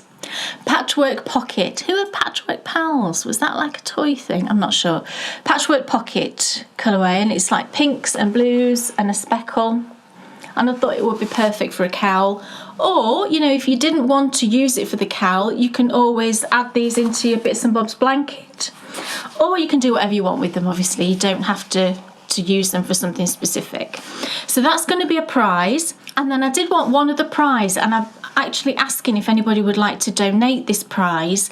And what I would like is like a Bits and Bobs project bag, so like a patchwork bag. If there's any UK bag makers out there who would like to donate a Bits and Bobs patchwork a Bits and Bobs patchwork bag, it doesn't have to be big, it can be sock size, it doesn't matter of the size at all, then please get in touch with me. You can either contact me through the website or you can send me a Ravelry message if you'd like to donate a patchwork bag. I thought that would be really nice. And as an extra special thank you for donating that bag, we'll also feature you in an interview in our Knitability magazine later on this year. Brilliant. So we'll feature you in the Meet the Vendor section Pattern. Cool. So we'll get to introduce you to all our readers a little bit more. So Yeah. thank you so much. Brilliant. And I'm saying UK only because of the import duty nonsense. So, for this, I think just to keep it simple and keep costs down, just for UK bag makers, that would be lovely. So do get in touch if you would like to donate a bag. That would be marvellous. So bits and bobbing along, get knitting, either cast on a cowl or work on your blankets. And I think let's just have some fun with it. And I'm going to work more on my blanket, and that will give me an extra bit of motivation as well to get a bit more done on it. So that's really exciting. What else is off your book? Okay, so yes, I've finished now. I say finished because it is finished, but this was kind of accidentally finished. And do you know What decreases did you use? Oh, stop it. Look, I had a bit of an issue. Do you know my crochet cowl that I was making? This one? Well, I realised when I was working on it recently that I seem to have a lot less stitches than I used to. I'm thinking, I looked at the width of it and I'm thinking this looks much narrower than I started. So I measured one against the starting end against the end where I was, and I'm like, something's gone awry. So I counted my stitches and I started with a 74 chain. I had 68 when I counted them. I've somehow lost 6 stitches. Whoops. And I suspect what's been happening is I've just maybe been missing stitches. Do you know if it's been late at night? Well, no, late at night, listen to me, it never is. If I've been tired when I've been crocheting it, I think I must have just missed a chain a few times. Now, I could have ripped it back to the point where it was okay, but I looked at it and I thought, actually, if I finish it now, it's big enough for a single loop. So I thought I'm just going to do that. And I just seamed it together. I kind of cobbled it together because one side was bigger than the other. I had to do it sort of missing stitches when I was sewing it together. It's not the neatest thing in the world. You can see the joins here. But it's okay, and it's at the back of my neck and nobody sees it. And I finished this. I gave it a block first, actually. Laid it on the floor, let it dry, and then I seamed it together. I could have crocheted it together just as easily, but I just whip stitched it. And I stuck it over my head, and I don't think I've taken it off for about 4 days. It's just been perfect. It's just this little single loop cowl, and it's just absolutely perfect. It's just enough to keep the back of my neck warm, around the front warm, and it's just been lovely, and I love it, and it sits there and it doesn't bother me, and it's just been perfect. So in the end I was glad that I finished it at that point, because it just given me this really useful little item. And I probably will do another one of these at some point, and I'll pay more attention, and if I do ever do another one, maybe I'd pop it out as a free pattern, because it is very enjoyable to work on, and it's just another alternative for sort of bits of leftovers and things. Really enjoyed working on it until I realised I'd totally messed up. But still, you mess up and you still get a perfectly usable item. Look at those lovely socks. That's that. And then the next thing I finished was these Peter socks. If you remember these, I've had these on the go for a little bit now. So I really wanted to get them finished, and I managed to do that. So these are all blocked and lovely and finished, and I think I will put these away and start that little Bryony pile that I mentioned last time. But these were all Cascade Heritage in an array of different colours to look sort of Peter Rabbitish, which I think they very much do. They're lovely. Really nice. So this adaptation for the Peter pattern is in the pattern now. So two choices. You've got 2 choices if you purchase that one. And then the final thing I finished was Bryony's Bella's Mittens. Wow. And here we go. Now she's been wearing these for the past sort of good few days, so you've got to bear in mind that they've had the Bryony treatment, and she's quite sort of roughshod with things, you know. But look, finished, yay! I must say I'm particularly impressed with the cabling on the top of this mitten. You see, I knew he was going to say something. I messed up. It's excellent. I messed up on one of them, and I didn't notice until I looked at the photos that I'd taken of the mittens, and I was like, that last cable cross doesn't look right. I I was absolutely devastated. I picked them up and I realised that this sort of last full cross... Maybe that's what's tipped you over the edge and you got ill after it. Maybe so. I'd done it the wrong way. And Dan said, oh, just leave it and Bryony will never notice. Well, I couldn't do that. And I'd finished them and I'd finished them. It was about 3:00 in the afternoon. Bryony's due home. You get in about 5 to 4, don't you? Yeah. And I was like so happy. I'd finished them. I wanted to give them to her after she got home from school. I was really excited. And then I saw this. And I said to Dan, right, okay, I've got 50 minutes. I can rip that back and sort it out and have it ready for when you get home. And he's like, are you sure? I said, yeah, I can do it. So I ripped it back, re-knit it, finished it. A minute later, Bryony walked in the door. I was like, oh gosh, why do I do these things to myself? But I was very pleased. I couldn't have left it wrong. It just was glaring me in the face. It was. So now they're perfect. And looking a tiny bit pilly because they've been to school a few times, but she loves them. Her friends really like them, which is always nice, isn't it? So I used the Rico Essentials Mega Wool Chunky, which was really nice, and it's colour 15. And I weighed the mittens, and they weighed bang on 100 grams. Wow. So I probably could just have got the pair out of one ball. But you never know, do you, when it's bang on the weight? I mean, what if your skein is a gram under? You might not do it. So I just used 2 different balls. So I've got 2 sort of half balls left, so I could make another pair, I suppose. But they were brilliant. Free pattern, Bella's Mittens on Ravelry. Really recommend it. Didn't have any problems at all with it. Thought it was great. Good for you. Yeah. It's cracking. And she loves them. She loves them. It's the most important thing. Yes. Folks, it's time for the Endy Bits. Oh, yes. The Race to the Moon, as we mentioned, is off to a flying start. And we will give you your first Race to the Moon update on Sunday because the Patron-only podcast, our live show, is back. Yes. Yes. Neil, there's no Patron-only show in December because, of course, we're in the middle of our Advent calendar. So Sunday is the first live show since November, and we've got so much to tell you. Kay will be talking a little bit about things that she's going to be bringing out through the year and design ideas and plans and all sorts, but of course you can catch up with that in her design diary, and she's already put an episode of that out this month already, so I'll link that in the show notes if you want to watch that. But tune in live. Also as well, we'll be asking the bears, so it's your opportunity to ask us any questions live on the show, so don't miss that. And we're also in a slightly different position. It's a brand new position, actually, for the Patron-only live show, so it's going to be a fun one. 2 p.m, as usual, Sunday, Greenwich Mean Time.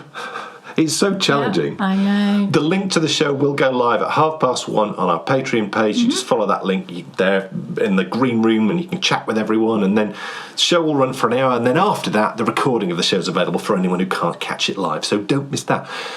The radio show is back next week. Yay. So actually, for the first time, we can broadcast our radio show to patrons via Patreon. Oh, right. So what we're going to do is, on Thursday, it'll be early access for patrons. And then Friday, as usual, it will come out for everyone to access. So if you are a patron of the Bakery Bears, you will be able to get access to the radio show a day early than everybody else. So don't miss that. That's for patrons next Thursday and for the world on Friday. I think I've covered everything. Good for me. So, folks, that's quite a lot, to be fair. It is. It is. Oh, and of course, we're in the middle of a tutorial series at the moment. The Stitch in Time blanket series. Oh, right. Because we're slap bang in the middle of blanket knitting season. Oh, yes. Yesterday, the latest Return to the Centre of the Yoke came out. Right. And I give our Star Wars review. We haven't spoke about Star Wars. And we won't, because I do it on that show. Oh, you do? And they've heard enough about films today already, I think. Okay. So I'll put the link in the show notes. You can go and watch that, and you get a real in-depth sort of look into the trials and tribulations that I have had with the clay court. But also, you can see where I'm up to on the My Winter hat, which is nearly finished. Hopefully, it'll be in What's Off Your Needles next time. It better be. It better be. Absolutely better. It's not going to be winter anymore by the time you've finished it. I want to wear it. Yes. So, folks, thank you so much for watching. Thanks, everyone. It's been wonderful to see you. Yes. Hopefully the picture's been marvellous. I hope so. And we will see you in 2 weeks for more and Kay's choice in the Bakery Bears Picture Show. We'll see you then. See you soon. Bye. Stan and Kay, the bakery bears. Enthusiasm's not quitting for Stan and Kay, the bakery bears. They'll take you to fabulous places of which their favorites they'll share. You better buy a pattern and get yourself a bakery bear. You'll find yourself in a castle while watching the bakery bears. It never feels like a hassle to sit and watch the bakery